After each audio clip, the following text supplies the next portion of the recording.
Então a mídia em geral, a cultura pop tem muito de ocultismo, e não, quando eu falo ocultismo, não é pra pessoa já pensar que é aquela coisa tenebrosa, é ocultismo porque está oculto, você tem uma história mais exotérica, que é pro todo, exo vem da raiz do grego, ta exos, para todos, e tem uma raiz esotérica, que é o pra dentro, que é oculta. Então toda obra que vocês pegam aí de referências do mundo pop, os grandes filmes, as grandes histórias, os quadrinhos, as músicas, tem um aspecto de que às vezes o autor da obra, ele traz uma figura, uma mensagem, dentro daquela mensagem mais explícita. Então, dentro da mensagem explícita, que é a exotérica, sim, existe uma mensagem esotérica, que é como se fosse um código para quem é iniciado reconhecer. O Alan Moore traz muito isso. Do Inferno, cara, que é o do Inferno, maravilhoso. Nossa, cara! O desenho é muito louco, né, muito cara? Bom. Muito bom. E ele fez Piada Mortal, que é a melhor história do Coringa que já foi feita, cara. O Alan Moore, ele coloca o hexagrama unicursal do Aleister Crowley em várias obras, em vários quadrinhos, muitas mensagens telêmicas, luciferianas. Ele explora bastante esse lado do ocultismo, mas de uma maneira muito lúcida. Isso que eu acho legal. Ele não avacalha. E o Grant Morrison vai mais na linha da magia do caos, né? Ele é mais... porque esses caras dos quadrinhos, a maioria deles são ocultistas.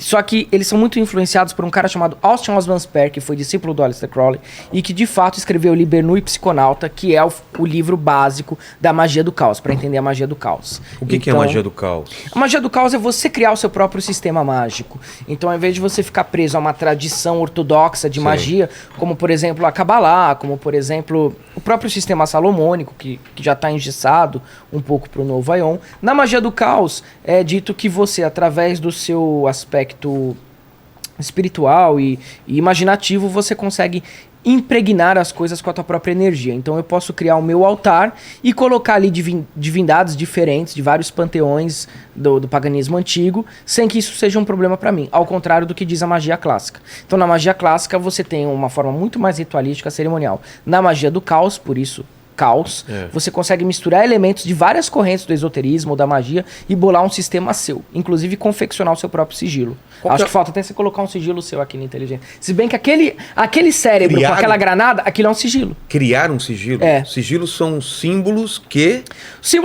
Sigilos são símbolos que o mago cria, tirando forças e arquétipos do seu próprio inconsciente ou do seu subconsciente. Então, para Jung, é um sigilo? Por exemplo, para Jung, para Carl Gustav Jung, que era também um grande ocultista, fazia parte do círculo de Eranos,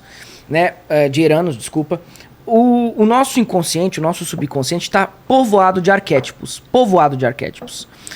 Então o mago, ele filtra esses arquétipos e os usa para evoluir, em todos os sentidos da vida. Então o seu inconsciente é como se ele fosse um depósito cheio de arquétipos, de símbolos, de mensagens, de coisas que ele organizou e que às vezes fazem parte de uma infância muito antiga sua. Aqui, por exemplo, tem vários elementos simbólicos. Aqui é o inconsciente do Vilela. Total. Todo ser humano, ele reproduz no seu ambiente o seu inconsciente. Zona, velho, o seu inconsciente. Todos os nossos inconscientes são zonas, mas o seu é legal, assim, é bem artístico. Paquito faz parte do meu inconsciente? Talvez. Então, a gente sempre vai extrapolar o nosso inconsciente no nosso ambiente de trabalho, ou no nosso quarto, ou no nosso ambiente em geral. E os sigilos é uma forma de você organizar uma mensagem que é importante para você através da confecção de um símbolo que só você entende. Isso vem com a magia do caos, com Austin Osman Spare, né, que ele era um artista plástico, teve contato com Aleister Crowley, com o Kenneth Grant, que são grandes caras do ocultismo, da magia, e aí ele escreve o livro Liber Nui Psiconauta. Os caras dos quadrinhos são aficionados em magia do caos e nesse lado do Austin Osman Spare. A gente tá indo muito rápido, cara. Eu queria entender uma coisa. A tua visão é que existe um mundo material e existe um mundo sobrenatural. Na verdade... Como que é? O plano astral, na verdade, aí a gente volta naquilo que a gente estava falando, conversando entre nós, particular. Nunca houve uma divisão entre ciência e espiritualidade, tá? Na antiguidade. Hoje então, só que... Hoje sim, porque a espiritualidade ficou muito pau no cu, desculpa a expressão, mas tá chato pra caralho.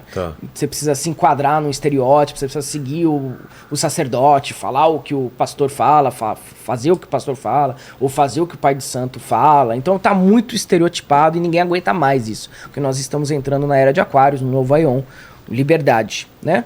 Então, a ciência nunca esteve afastada da espiritualidade. Por exemplo, o Paracelso, que é um dos pais da medicina moderna, junto com o Hipócrates, lá da Grécia, o Paracelso, ele era um alquimista. Então, se você pegar o próprio símbolo da medicina, você vai ver que é um caduceu de Mercúrio, certo, com Ida e Pingala, que são as duas correntes, as duas nadis do yoga do Oriente, mas também está no bastão de Hermes Trimegisto, do hermetismo. Você conhece o hermetismo, sim. Você estudou Kabbalah. Então, na verdade, a ciência, ela sai do ocultismo. Não vamos chamar de ocultismo, porque na época não era oculto, era uma coisa normal, né? Só depois, com a Igreja Católica, que essa turma foi reprimida.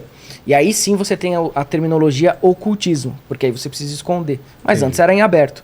Então a ciência sai desse pano de fundo. Então os grandes cientistas da humanidade, aí a gente tem Benjamin Franklin, tem não só cientistas, mas políticos também, enfim, eram iniciados. O Isaac Newton também, o Thomas Edison também. O Isaac Newton, por exemplo, ele era Rosa Cruz.